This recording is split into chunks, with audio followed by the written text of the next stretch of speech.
At the beginning of the anime, a girl named Mona is having ice cream with her friends when suddenly one of the girls notices some cream on her face and warns her about it. At another moment, while they're playing tag, one of the boys approaches Mona and asks her to catch him, going against the spirit of the game where everyone should run from her. Mona describes herself as a queen bee, as she always stands out wherever she goes. A few years later, she wakes up early to her alarm clock ringing and rushes to school. Upon arriving, everyone around her turns their heads to look at her, amazed by her beauty. As she walks into the school, students stop what they're doing just to wish Mona a good morning, which she graciously responds to. She heads to the classroom where she meets a boy named Medaka Kuroiwa. She wishes him good morning, but unlike the others, he responds without a smile. Mona doesn't understand anything and tries to bring up another subject, hoping to see him fall at her feet like the others. She comments on the fact that he isn't wearing a uniform and asks how he managed to enter the room like that. The other boys in the room become jealous as they see Mona giving Madaka all of her attention, but Madaka seems annoyed and tells Mona to leave him alone. Mona is even more confused by his reaction, as he is the first person to not adore her. She then decides to take a peek at what Madaka is looking on his cell phone and discovers that he likes cats. Mona tries again, talking to him about cats, hoping this will spark his interest. During their conversation, she starts making cat-like gestures, which leaves the other students drooling at her cuteness. Madaka shows a less indifferent expression, but soon after he tells her to stop talking to him unless it's necessary. How big is that boy? Small, now leave me alone.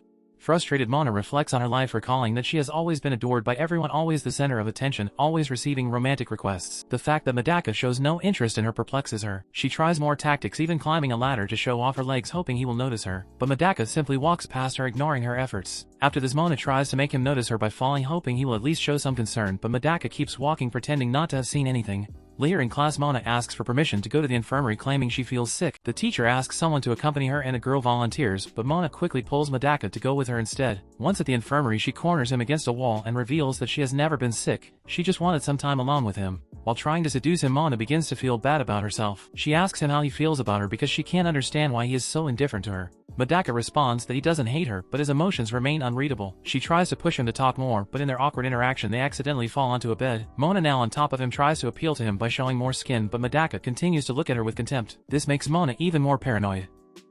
After Mona realizes that nothing is working, she begins to cry, upset by the fact that her charms don't affect him.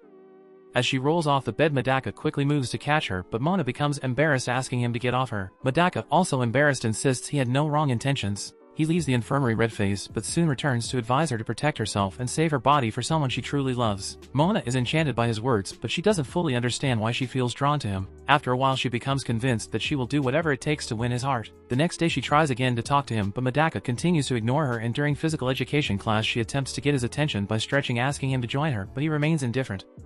Seeing no progress, Mona decides to try something more daring. She lifts her shirt, slightly revealing her belly, in hopes that Madaka will notice her. Madaka, though, turns away, trying to protect his mind from inappropriate thoughts. Mona feels conflicted, but she continues to push forward, trying to figure out what makes Madaka tick. At the water fountain, Madaka looks at her with admiration for the first time, but quickly looks away, uncomfortable. Mona, excited by this change, deliberately spills water on her clothes, making her shirt stick to her body. This flusters Madaka, who quickly covers her with his shirt and walks away. As they walk home, Madaka is confronted by other students who criticize him for not treating Mona better. They suggest he try being kinder to her, but Madaka reveals that he is the heir to a sacred temple and is forbidden from getting close to girls, as he must keep his spirit pure. He explains that he has never had a girlfriend and was raised only with old people and goats. His lack of experience with girls means he doesn't know how to talk to them. Mona is the first girl he's encountered like this, and he feels conflicted about his feelings. Despite the boys encouraging him to treat Mona better, Madaka is uncertain if continuing to interact with her would lead him to fall in love, which he believes would ruin his spiritual life. The next day, Mona returns the shirt Madaka lent her and asks if she should have returned it with her perfume. Madaka, still trying to maintain composure, struggles to clear his mind of inappropriate thoughts. Mona becomes even more determined to win him over, promising to do everything she can to make him fall in love with her.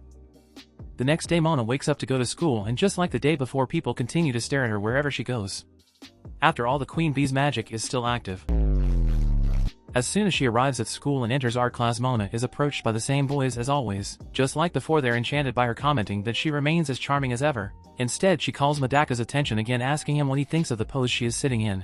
Mona is outraged by his attitude and insists, asking him to use her as a model for the drawing. Upon hearing this, the boy next to her almost pulls out his own hair, envious of the opportunity. Instead of continuing her artwork, she starts looking at Mona with an intimidated expression. Mona finds stopped in the drawing. He responds that it's on the neck. When Mona realizes that he is looking at that exact area, she starts to blush. The simple fact that he is looking at her neck causes her to think about many inappropriate things, and as soon as that warm feeling takes over her body, she cannot resist and runs out of the room. Despite spending all this time with him, he doesn't even look at her. So Mona decides to change her strategy by analyzing Haruno's behavior.